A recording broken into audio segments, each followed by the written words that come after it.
ప్రేస్తలా ప్రభు పెట్ట మరొక దినంలోకి మీకందరికీ వందనాలు. ఈ దినం పరిశుద్ధాత్మ దేవుడు మన కొరకు ఏర్పాటు చేసుకున్న వాక్య భాగం యోహాను సువార్త 21వ అధ్యాయము 1 నుంచి 14 వచనాలు.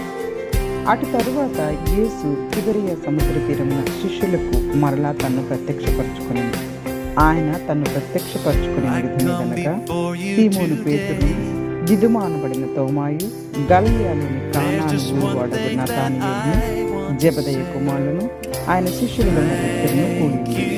సీమోను పేతురు, నేను చేపలు పట్టబోదునని వారితో అనగా, వారు నేను నీతో కూడా వచ్చేదను అన్నది. వారు వెళ్ళి దోణి ఎక్కిరి, కానీ ఆ రాత్రి ఏమీ పట్టలేదు. సూర్యోదయం అవుతుండగా యేసు ధరిని నిలిచింది. అయితే ఆయన యేసుని శిష్యులు గుర్తుపట్టారు. యేసు, పిల్లలారా, భోజనం ఏమైనా ఉన్నదా అని వారిని అడుగుగా, లేదు వారా అంటే చెప్పారు. అప్పుడు ఆయన, దోణి కుడి ప్రక్కన వల వేయుడి, మీకు దొరుకుతుందని చెప్పారు. కనుక వారు అలాగే వేయగా చేపలు విస్తారంగా పడినందున వల లాగలేకపోయారు. కాబట్టి యేసు ప్రేమించిన శిష్యుడు ఆయన ప్రభు సుమి అని పేతురుతో చెప్పారు. ఆయన ప్రభు సీమోను పేతురు దీన్ని వస్త్రహీనంగా ఉన్నందున పైదత్త వేసి సముద్రంలో దరి ఇంచుమించు 800 మూరల దూరం ఉన్నందున తక్కిన చేపల కలవలాడుచు ఆ చిన్ని దీనితో వచ్చారు. వారు దిగి దరికి రాగానే అక్కడ నిప్పులను, వాటిని పెంచుకున్న చేపలను, రొట్టెలు కలగాలి. యేసు, మీరిప్పుడు పట్టిన చేపలలో కొన్ని తీసుకుని రండని వారితో చెప్పగా, సీమోను పేతురు దోణి ఎక్కి వలను దరికి లాగెను. అది 153 గొప్ప చేపలతో నిండి ఉండెను. చేపలు అంత విస్తారంగా పడినను వల పిగలలేదు. యేసు, రండి భోజనం చేయడని వారితో అనెను. ఆయన ప్రభు అని వారికి తెలిసినందున, నీవెవరవని శిష్యులలో ఎవరునూ ఆయనను అడగ తెగింపలేదు.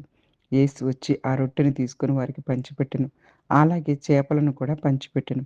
యేసు మృతులలో నుండి లేచిన తర్వాత శిష్యులకు ప్రత్యక్షమైనది ఇది 3వసారి. హల్లెలూయా, హల్లెలూయా. పరిశుద్ధాత్మ దేవుడు ఈరోజు ఈ వాక్య భాగాల ద్వారా మనతో మాట్లాడడానికి ఇష్టపడుతూ ఉన్నారు. యోహాను సువార్తలో 21వ అధ్యాయము చివరి అధ్యాయము. ఈ భాగంలో యేసుక్రీస్తు ప్రభువారు పునరుద్ధానం తర్వాత శిష్యులకు ప్రత్యక్షమైన 3వ సందర్భం. యేసుక్రీస్తు ప్రభువారు తన శిష్యులకు సముద్ర తీరంలో ప్రత్యక్షమయ్యి వారి అవసరాలను తీర్చి దేవుని యొక్క శక్తిని మరోసారి చూపించారు. శిష్యులను బలపరుస్తూ ఉన్నారు. శిష్యులు చేపలు పట్టడానికి వెళ్ళారు. ఎవరెవరున్నారు అంటే, ఆ దినము పేతురు గారున్నారు, తోమా గారున్నారు, అలాగే జెబెదయి కుమారులున్నారు, అలాగే నతానయేలు కూడా ఉన్నారు. ఆయన శిష్యుల్లో మరో ఇద్దరు కూడా ఉన్నారు. వీరు రాత్రంతా ప్రయత్నించినా ఏమీ పట్టలేకపోయారు. చూడండి, మన సొంత శక్తులు, మన జ్ఞానాలు, మన చేసే ప్రయత్నాలు, వీటిల మీద ఆధారపడితే చాలా సందర్భాలు ఫలితం ఉండకపోవచ్చు. కానీ యేసుక్రీస్తు ప్రభువారు మనతో ఉంటే, ఆయన మాటకు మనం విధేయత చూపిస్తే మన ప్రయత్నాలకు అర్థం ఉంటుంది.